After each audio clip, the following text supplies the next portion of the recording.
আসসালামু আলাইকুম, welcome to Snigdha's world. Welcome Snigdha's ওয়ার্ল্ডের আরও একটি নতুন ব্লগ ভিডিওতে। হ্যাঁ বন্ধুরা, আজকে আরেকটি নতুন ডেলি ব্লগ ভিডিও নিয়ে চলে এসেছি তোমাদের মাঝে। তো আজকে আমি আমার ভিডিওতে তোমাদের সাথে শেয়ার করব আমি আজকে সারাটা দিন কি করলাম, কিভাবে পার করলাম, সেটাই তোমাদের সাথে শেয়ার করতে যাচ্ছি। তো আজকের দিনটি হচ্ছে একটি বৃষ্টির দিন, আর আজকে সেই ঘূর্ণিঝড়ের দিন। তো এই ঘূর্ণিঝড়ের দিনে আমি কি করেছি সেটাই শেয়ার করছি। তো দেখতেই পেলে বন্ধুরা, প্রথমে আমি চুলায় টমেটো আর আলু সিদ্ধ করতে দিয়েছি, আর খিচুড়ি রান্না করব, সেজন্য চাল ডাল সব গুছিয়ে রেখে আমরা চলে এসেছি ছাদে বৃষ্টিতে ভেজার জন্য।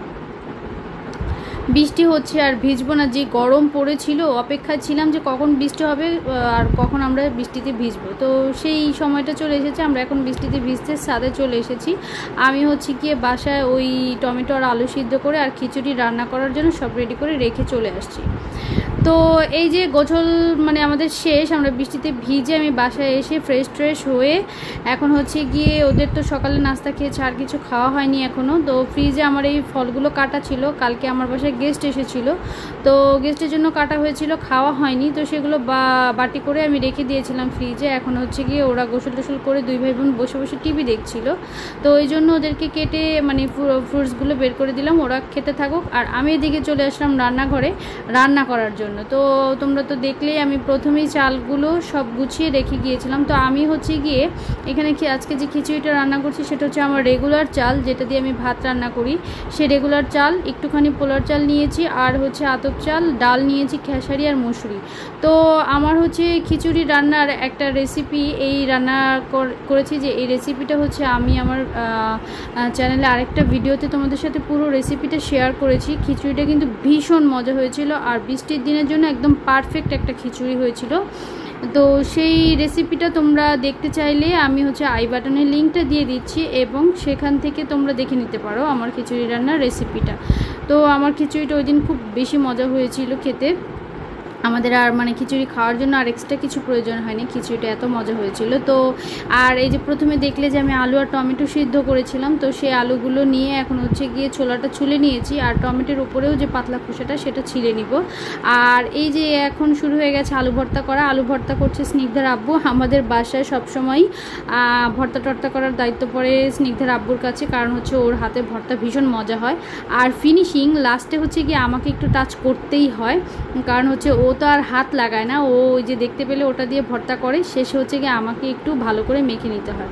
আর এইদিকে আমার খিচুড়িটা হয়ে গেছে, আমি চুলা থেকে নামিয়ে নিয়ে এসেছি। গরম তো এই জন্য ঠান্ডা হওয়ার জন্য টেবিলের উপরে এনে রাখলাম, আর ওদের জন্য প্লেটে বেড়ে রাখবো যাতে খিচুড়িটা ঠান্ডা হয়। কিন্তু এখন পর্যন্ত আমার যে টমেটোর যে চাটনিটা বানাবো সেটা করা হয়নি। এই যে টমেটোর চাটনিটা স্নিগ্ধার আব্বু করছে এখানে, ওর হাতের এই টমেটোর চাটনিটা এত মজা কি বলবো। এই টমেটোর চাটনি দিয়ে আর কিচ্ছুর প্রয়োজন নেই, শুধু এই টমেটোর চাটনি দিয়ে 2 প্লেট ভাত অনায়াসে খাওয়া যায়। তো এই চাটনির রেসিপিটাও আমি একদিন তোমাদের সাথে শেয়ার করব, আজকে আর পারছি না শেয়ার করতে, কারণ অলরেডি সে শুরু করে দিয়েছে। টমেটোগুলো ছিলে ভালো করে ম্যাশ করে নিয়েছে, ওই যে দেখলে যে ভর্তা করছে ওটা দিয়ে এটার মধ্যে করে নিয়েছে, আর গিয়ে শুকনো মরিচ দিয়ে নিয়েছে। এই এই চাটনিটা এত বেশি মজা হয়, আমরা দুজনেই খুব পছন্দ করি। স্নিগ্ধার আব্বুও পছন্দ করে, আমিও পছন্দ করি, আর আমাদের আর কোনো কিছুর প্রয়োজন হয় না, আমরা প্রায় এটা করে খাই, আমাদের ভীষণ ভালো লাগে।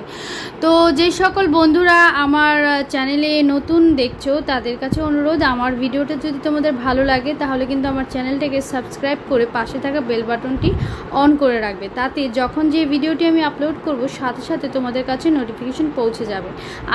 এখন এটাতে সরিষার তেল দেওয়া হচ্ছে, সরিষার তেলের যে একটা স্মেল আসে কী যে ভালো লাগে এটা খেতে। তো এই তো ছিল আসলে ওই দিন বৃষ্টির মধ্যে আমরা কি করলাম, এই আর কি ছিল, আর তেমন কিছু ছিল না। তো এখন এটা হয়ে গেলে আমরা নামিয়ে চলে যাব আমাদের গিয়ে দুপুরে লাঞ্চ করার জন্য। এই যে দেখো আমাদের লাঞ্চ রেডি হয়ে গেছে, আর গিয়ে খিচুড়িটা এই যে আমাদের আলু ভর্তা, টমেটোর চাটনি, আর মিষ্টি আচার দিয়ে খিচুড়ি খেতে আমার ভীষণ ভালো লাগে। আমার আচার হলে আর কিছুই প্রয়োজন হয় না। তো আমরা সেই দিন ডিমও ভাজিনি, আমাদের গিয়ে কোনো মাংস টাংস ছিল না, আমরা জাস্ট ভর্তা দিয়েই করছিলাম, খাচ্ছিলাম। তো খিচুড়িটা কিন্তু ভীষণ মজা হয়েছিল, কোনো কিছুর প্রয়োজন ছিল না খিচুড়িটা খাওয়ার জন্য। খিচুড়িটা নিজে একাই মানে 100% পারফেক্ট ছিল। তো যাই হোক, যদি ভিডিওটা তোমাদের ভালো লাগে তাহলে কিন্তু আমাকে একটু লাইক কমেন্ট করো, আর ভালো লাগলে বন্ধুদের মাঝে শেয়ারও করতে পারো। আর আমার খিচুড়ির রেসিপিটা দেখতে হলে আমার ডেসক্রিপশন বক্সে লিঙ্ক দেওয়া থাকবে, সেখান থেকে দেখে নিতে পারো। তো আজকে আর বেশি কথা বলবো না, এই পর্যন্তই আমি আমার ভিডিওটি রাখবো। তো সকলের সুস্বাস্থ্য কামনা করে এখানেই আজকে বিদায় নেব।